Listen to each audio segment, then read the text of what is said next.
All right, Keith has a lot to talk about tonight. Oh, and so much of it I don't want to. But we're going to do it. We're going to knock down two snowfall maps, two snowfall maps in one show. Okay. I don't even get, there's like no OT for this or hazard pay or any of that. Let's have a look. Here's our next storm coming in kind of broadly, loosely, this low out towards Cincinnati, but it's a modified Alberta clipper with the low up here and then a piece of energy down here. Before any of that gets here, though, we have a shield of light snow that's broken out here into New Hampshire. This was actually pretty well modeled. So there'll be some light snow into York County, there probably already is, into Cumberland County, dusting to a ½ inch. This is actually not part of our storm, though, for tomorrow. Just be aware, it's kind of a separate little trough coming through. See how the models did pick up on that. So again, dusting to a ½ inch should do it over the next few hours, and then we're quiet through the rest of tonight. A couple of flurries here and there. Tomorrow morning, here comes our storm, which initially it's just too warm along the coastline, and so it's a cold rain at the outbreak of this through the morning commute. And then farther inland, it's snow right off the bat. It's light with a couple of moderate bursts. Through most of the day, that's how it goes. And eventually, cold air does try to sink to the coastline. And I can see a scenario where it is snowing on the coast, but it's 34, 35, even 36. With an east wind in March during the day, you're probably not going to really accumulate much of anything there. So that's what you'll see that in the map here in a second. Even places that get snow along the coast, not a lot of accumulation. After sunset, there will be a burst that moves down into down East Maine. They'll see a few inches from that. Meanwhile, it's still snowing in Bangor, Millinocket, Caribou until about midnight.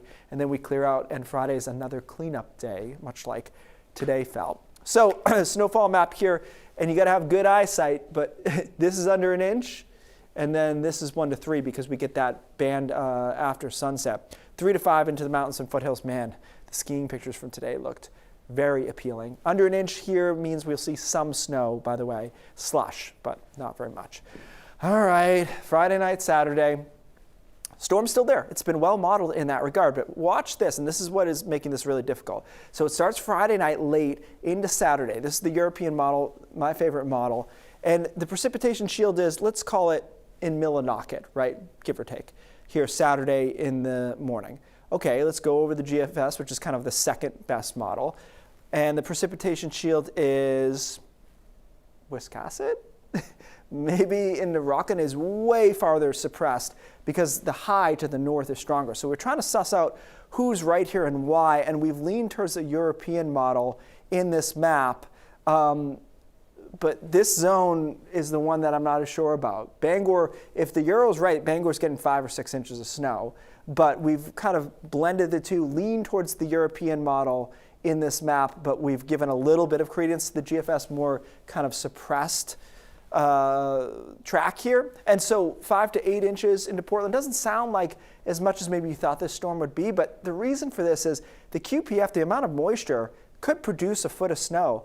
But I think it's just a little too warm along the coast to get all of that to accumulate. So I've shaved off a bunch of inches. And you have to go back into New Hampshire and western Maine to get the full 8 to 12. So there you go. Give it a shot. It'll be snowing through much of the day on Saturday over the southern third of the state for sure. It's just that middle part that's a little bit more uncertain. It does quiet down Monday, Tuesday, Wednesday. As always, we give it a shot because you can't plan with I don't know. So there we are, and obviously just stay tuned on this going forward. Definitely keep track. Keith, thank you.